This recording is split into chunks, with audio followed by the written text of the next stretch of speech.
सुनिएगा, बड़ी खबर है, आराम सुनिएगा, यूपीएससी का फोकस एरिया में है आजकल ये टॉपिक। चलिए क्या चल रहा है दोस्तों, देखिए पहली खबर तो ये सिंपल सी खबर ये है कि अमेरिकी सरकार ने वहां की एक कंपनी को इस बात की परमिशन स्वीकृति दे दी है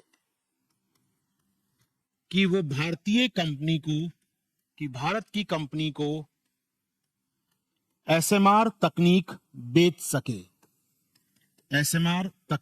बेच सके, यानी कि अमेरिका की कंपनी इंडिया की कंपनी को एसएमआर तकनीक बेच सकती है, इसकी परमिशन दे दी है अमेरिकी सरकार ने।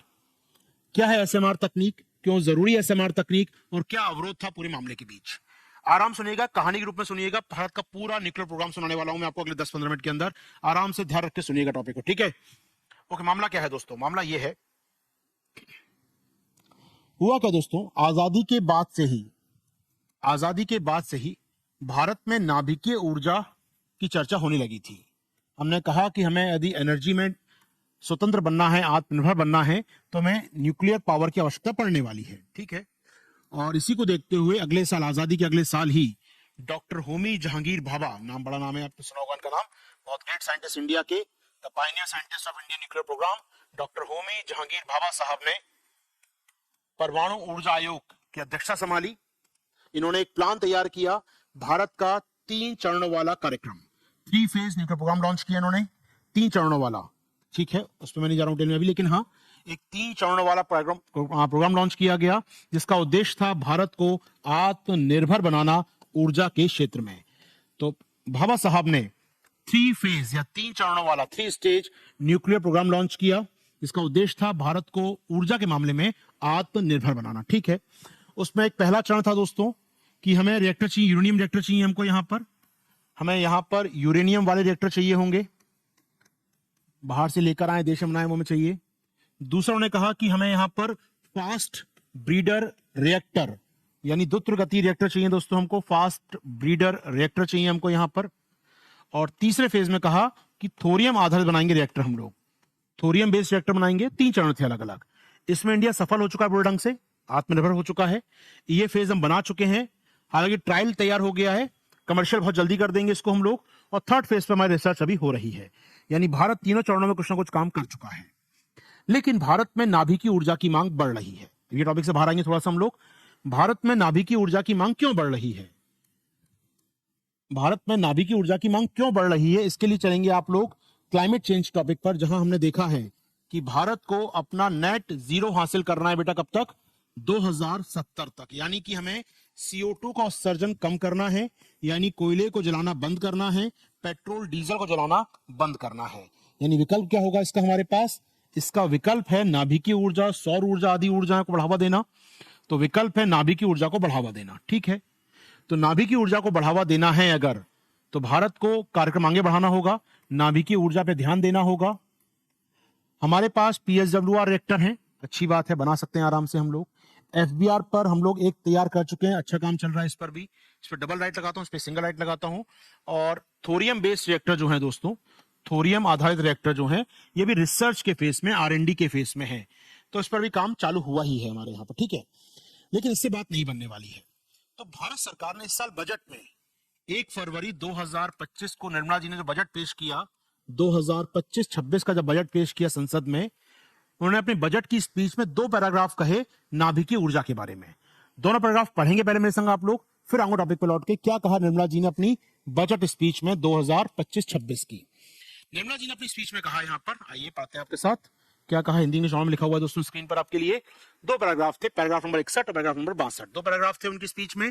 पहली बात उन्होंने कहा कि हमारे ऊर्जा परिवर्तन संबंधी प्रयासों के लिए 2047 तक हमें क्या करना है? 100 गीगावाट परमाणु ऊर्जा का विकास करना है। 100 गीगावाट को आसान भाषा में बोलूं तो मैं 1 लाख मेगावाट हमें पैदा करनी है न्यूक्लियर पावर।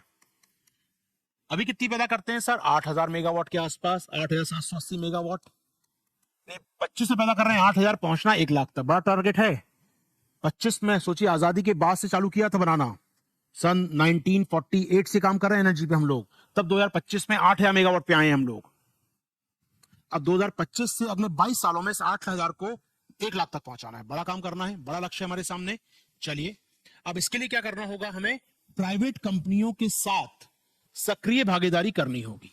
अब तक क्या कर रहे हैं दोस्तों हम लोग, अब तक केवल सरकारी कंपनी पीएसयू बनाती थी न्यूक्लियर पावर, सरकारी कंपनियां बनाती थी नाभिकीय ऊर्जा, लेकिन अब हम ये कह रहे हैं कि प्राइवेट को शामिल करेंगे इसमें, नाभिकीय ऊर्जा को 1 लाख मेगावाट करने के लिए।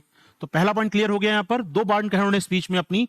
पहला पॉइंट कहा कि भारत 2047 तक 1 लाख मेगावाट नाभिकीय ऊर्जा बनाएगा। दूसरा पॉइंट उन्होंने कहा कि इस काम के लिए हम प्राइवेट कंपनी को साथ लेंगे। यहां पर दोनों बड़े बात हो गई। तीसरा पॉइंट, इसके अलावा और क्या कहा उन्होंने कहा कि ऊर्जा बनेगी कैसे। तो इसके लिए हमें क्या करना होगा दोस्तों, स्मॉल मॉड्यूलर रिएक्टर एसएमआर, इस तकनीक का नाम बताया था स्टार्टिंग मैंने आपको, एसएमआर, लघु modular reactor, small modular reactor ASMR, ये हम तैयार करना होगा। इस पर रिसर्च एंड डेवलपमेंट करना होगा, इस पर हमें आर&डी करनी होगी हमें इस पर, और इसके लिए सरकार 20,000 करोड़ रुपए खर्च करेगी। कब तक, 2033 तक, यानी अगले 8 सालों में। अगले 8 सालों में सरकार इस पर 20,000 करोड़ रुपए खर्च करेगी और इसके लॉन्च करेगी एक परमाणु ऊर्जा मिशन। सरकार परमाणु ऊर्जा मिशन तैयार करेगी, एक 20,000 करोड़ रुपए खर्च करेगी 8 सालों में, और देश में तैयार करेगी स्मॉल मॉड्यूलर रिएक्टर। ठीक है दोस्तों, तो हम लोग स्वदेशी रूप तैयार करेंगे, 5 एसएमआर तैयार हो जाएंगे हमारे 2033 तक। तो सरकार ने क्या लक्ष्य किया है दोस्तों, सामान्य भाषा में सुन लीजिए, 4-5 पॉइंट है। एक पॉइंट और लिखा है जो मिस हो गया, वो ये है कि प्राइवेट को साथ लाने के लिए हमें क्या करना होगा। प्राइवेट कंपनी तभी साथ में आएंगी जब हम अपने परमाणु ऊर्जा अधिनियम, न्यूक्लियर एनर्जी एक्ट और परमाणु नुकसान के लिए सिविल दायित्व अधिनियम, नाम दिख रहा है बड़ा सा दोस्तों, परमाणु नुकसान के लिए सिविल दायित्व अधिनियम, civil liabilities nuclear disaster reduction act दोस्तों हम बात कर रहे हैं यहां पर, इस एक्ट में चेंज करेंगे, तब ये प्राइवेट कंपनियां साथ में आएंगी। अब सुनिएगा, 5 बातें दोस्तों बोलूंगा मैं आपको, जो निर्मला जी के 2 पैराग्राफ से निकल के आई थी साल के बजट में। ध्यान सुनिएगा, पूरी कहानी सुना रहा हूं मैं आपको जोड़ने के लिए। तो निर्मला जी के बजट से 2 पैराग्राफ से 5 कहानी निकल के आई। पहली बात तो उन्होंने ये कही कि 2047 तक भारत में 1 लाख मेगावाट नाभिकीय ऊर्जा बनाई जाएगी, जो अभी कितनी बनती है, 7,780 मेगावाट बनती है दोस्तों 2025 में हमारे पास आज की डेट में। ठीक है, अच्छी बात है सर। दूसरी बात उन्होंने कही कि इसके लिए प्राइवेट कंपनियों को साथ में जोड़ा जाएगा। अच्छी बात है, प्राइवेट होगा तभी काम होगा दोस्तों। तीसरी बात इन्होंने कही यहां पर कि प्राइवेट कंपनी को जोड़ने के लिए हमें 2 कानूनों में संशोधन करना होगा। 2 लॉ हैं हमारे यहां, 2 एक्ट हैं हमारे यहां, इनमें संशोधन करना होगा। नाम बताया दोनों के दोस्तों मैंने आपको भी पीछे। एक का नाम है न्यूक्लियर एनर्जी एक्ट, परमाणु ऊर्जा अधिनियम, या एटॉमिक एनर्जी एक्ट बोलते हैं उसको हम लोग, एटॉमिक एनर्जी एक्ट 1962, इसमें संशोधन करना होगा। और दूसरा civil liability of nuclear accident nuclear disaster reduction act 1991, ये पुराना एक्ट है दोस्तों हमारे पास। एक नाभिकीय दुर्घटना होने पर किसका दायित्व होगा उससे संबंध अधिनियम है। तो 2 कानून में चेंज करने होंगे, तभी निजी कंपनियां साथ में आएंगी। चौथा पॉइंट इन्होंने कहा कि भारत 2033 तक 20,000 करोड़ रुपए खर्च करेगा, परमाणु ऊर्जा मिशन लॉन्च किया जाएगा, परमाणु ऊर्जा मिशन लॉन्च किया जाएगा, जिसके तहत 5 एसएमआर बनाए जाएंगे, एसएमआर स्मॉल रिएक्टर बनाए जाएंगे। ठीक है, और इसके लिए हम क्या करेंगे देश में दोस्तों, आर&डी को बढ़ावा देंगे, रिसर्च एंड डेवलपमेंट को बढ़ावा देंगे और स्वदेशी एसएमआर तकनीक लेकर आएंगे। ये 5 पॉइंट निकल के आते हैं उनकी 2 पैराग्राफ की स्पीच से। ठीक है, ध्यान सुनिएगा। अब यहां पर सवाल उठेगा दिमाग में आपके, सर एसएमआर होता क्या, बार बार आप नाम बता रहे हैं, बता दीजिए एसएमआर होता क्या है। सुनिएगा आराम से, ये बाहर आ गया, मैं स्पीच से बाहर आ रहा हूं फिर से लौट के। What is ASMR sir, ASMR क्या होता है, नाम में छुपा है दोस्तों, स्मॉल मॉड्यूलर रिएक्टर। पहली बात तो इनका साइज छोटा होता है, जैसे बड़े साइज के होते हैं ना रिएक्टर, आमतौर पे बहुत जगह लेते हैं, छोटे आकार के होते हैं, यानी कि आप किसी फैक्ट्री के बाहर लगा सकते हैं, किसी खाली पड़ी जमीन पर लगा दी, छोटी मोटी जगह खाली पड़ी आपके पास, आपको हजारों एकड़ या लाखों एकड़ या सैकड़ों एकड़ जमीन एक्वायर करने की आवश्यकता नहीं है, छोटे से इलाके में लग जाएगा। ये छोटा होता है साइज में बहुत, तो नाम में छुपा है छोटा है साइज में। स्मॉल कहने का मतलब ये भी है यहाँ पर कि इसकी ऊर्जा क्षमता भी कम होती है, बहुत हजारों मेगावाट ऊर्जा पैदा नहीं करेगा, ये पैदा करता है अप टू 300 मेगावाट, यानी 300 मेगावाट से कम क्षमता का होता है दोस्तों। ये 300 मेगावाट से कम क्षमता का होता है, यानी लेस देन 300 मेगावाट कैपेसिटी का होता है ये।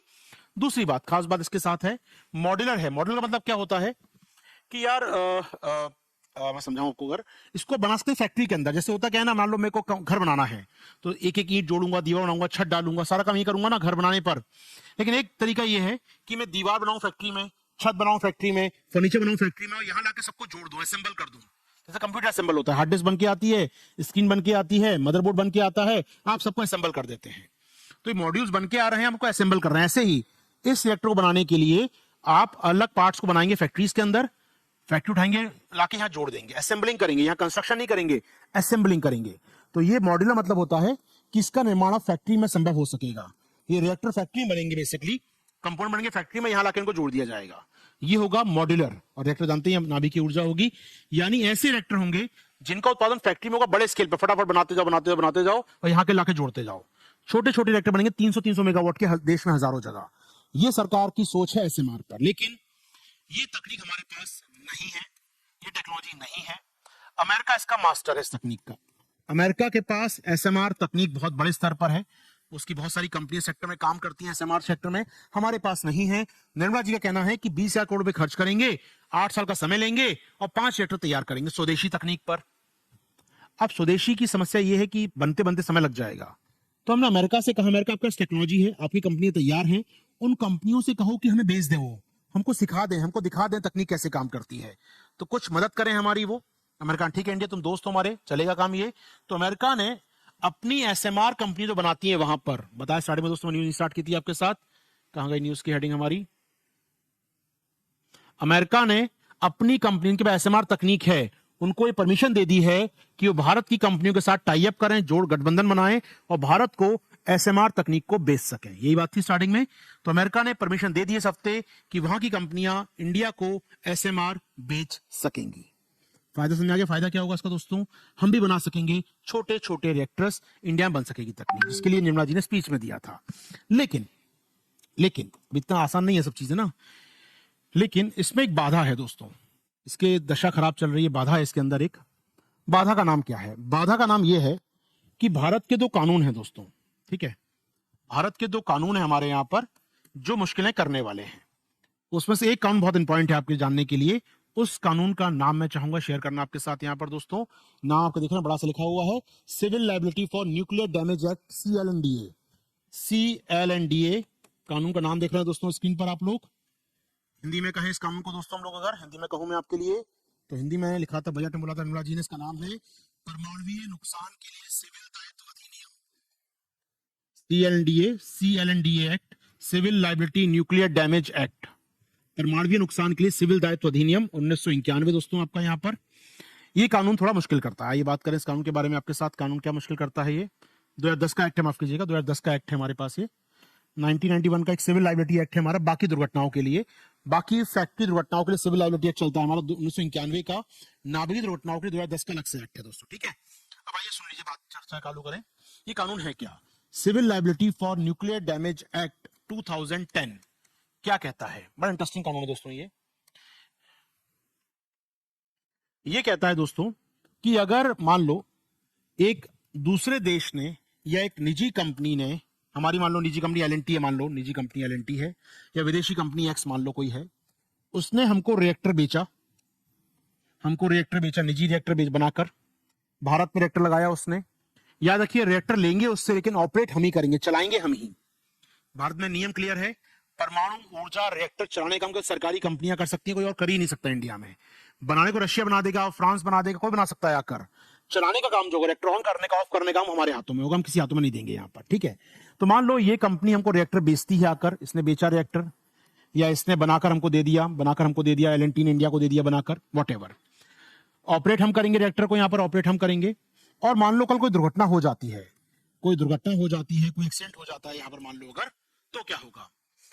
अगर कोई दुर्घटना हो जाती है इस केस में, तो यहां पर इस कानून का सेक्शन 17B आएगा चर्चा में, जहां कहा गया है कि अगर नाभिकीय दुर्घटना होती है, न्यूक्लियर डैमेज होता है, तो उस केस में जांच की जाएगी, और जांच में पाया गया कि जिम्मेदारी या खराब कंपोनेंट बेचा था इसने या बनाया था इसने, जिम्मेदारी इसकी है अगर, तो इस कंपनी जो ऑपरेट कर रही है इंडिया में, कंपनी हमारी सरकारी कंपनी जो ऑपरेट कर रही है, वो मुआवजा मांग सकेगी इस कंपनी से। यहां पर राइट टू रिकोर्स, मुआवजा मांगने का अधिकार। तो 17B कहता है कि भारतीय कंपनियां या सरकारी कंपनी जो ऑपरेट कर रही है वो मुआवजा मांग सकेगी। भाई लोग मर रहे हैं, इतना बड़ा एक्सीडेंट हो गया, लोग मुझसे मुआवजा मांग रहे हैं, मैं आपसे मुआवजा मांगती हूँ।